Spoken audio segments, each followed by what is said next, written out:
Di kantor saya lagi gencar-gencarnya dorong karyawan untuk berpikir kreatif dengan diskusi lintas divisi.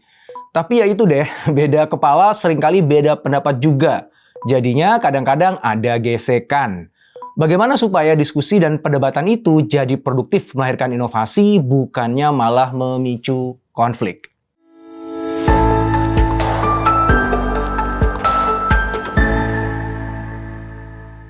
Oke. Nah, satu hal nih ya teman-teman yang harus kita sadari dulu bahwa beda pendapat itu justru diperlukan untuk lahirnya inovasi. Karena kalau misalnya nih yang diskusi semua orang pendapatnya sama gitu, nggak ada bedanya, ya nggak usah diskusi kali. Ya kan pendapatnya udah sama gitu.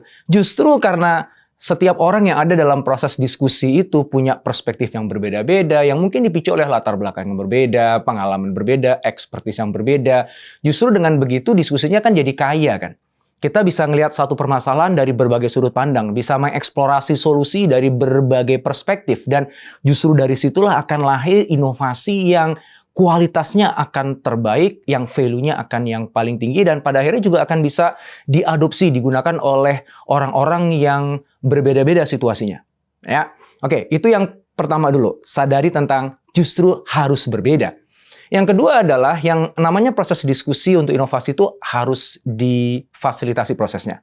Jadi jangan dibiarin ngalir gitu aja, apalagi ngalirnya liar ya. Kenapa? Karena selain nggak efektif, ketika mengalir begitu aja, kerap kali malah justru melahirkan perdebatan yang nggak perlu.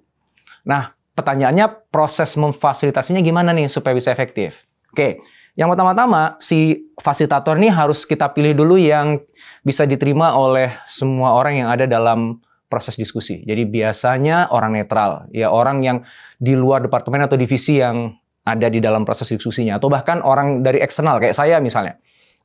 Kerap kali saya diundang untuk menjadi fasilitator proses diskusi di berbagai level, termasuk di level BOD. Posisi saya netral, jadi saya tidak memihak siapapun, saya tidak punya kepentingan apapun, dan akhirnya saya diterima oleh semua pihak yang ada dalam proses diskusi. Atau bisa jadi kalau internal, saran saya atasan.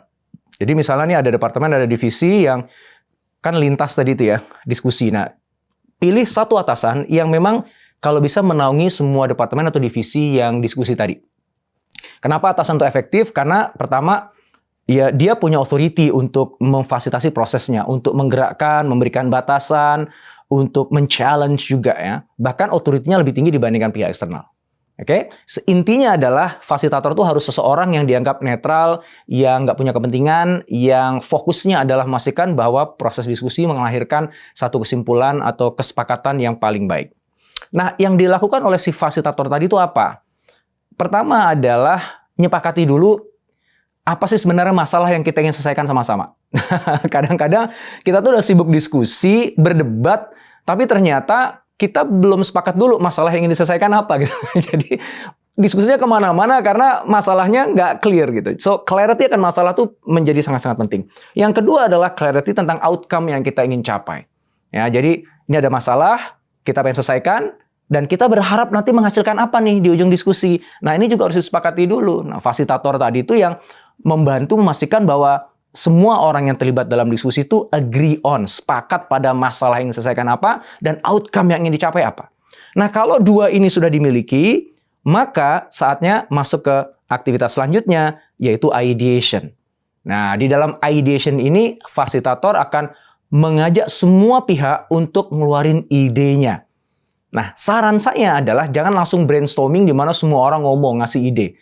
Nanti kalau itu yang dilakukan, peluangnya adalah orang-orang yang agak sungkan, malu, dia diam aja tuh, idenya nggak keluar, padahal bisa jadi idenya dia bagus. Atau ada orang yang terlalu dominan, sehingga akhirnya idenya dia yang justru didengar, padahal belum tentu bagus. Jadi, kita lakukan apa yang disebut dengan brainwriting, atau ada yang menyebutnya brainstorming. Intinya, setiap anggota diskusi, masing-masing nulis idenya dia sendiri-sendiri. Ambil sticky note atau post-it note, tulis idenya. Satu ide, satu post-it note. Ambil post-it note lagi, tulis idenya. Sebanyak-banyaknya. Ideation itu di quantity. Ya. Nah, setelah semua orang udah ngeluarin semua gagasannya, idenya di atas sticky notes tadi, nah sticky note tadi kemudian tempel di dinding atau digelar di meja. Intinya adalah taruh ide itu keluar dari diri kita di tempat yang itu netral.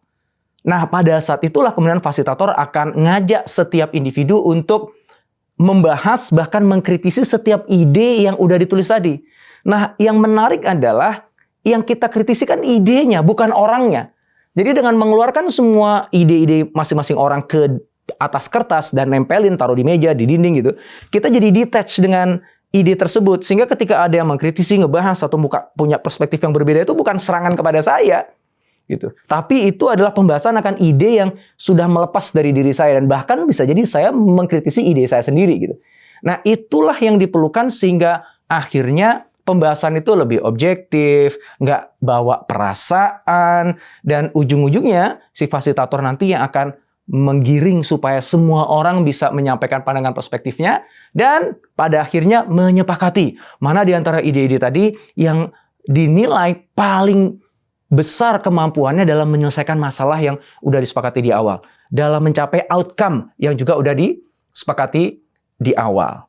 Nah, itulah dia teman-teman proses yang terfasilitasi yang memungkinkan ketika ada orang yang latar belakangnya berbeda kumpul akan melahirkan gagasan-gagasan inovasi yang paling optimal. Semoga manfaat.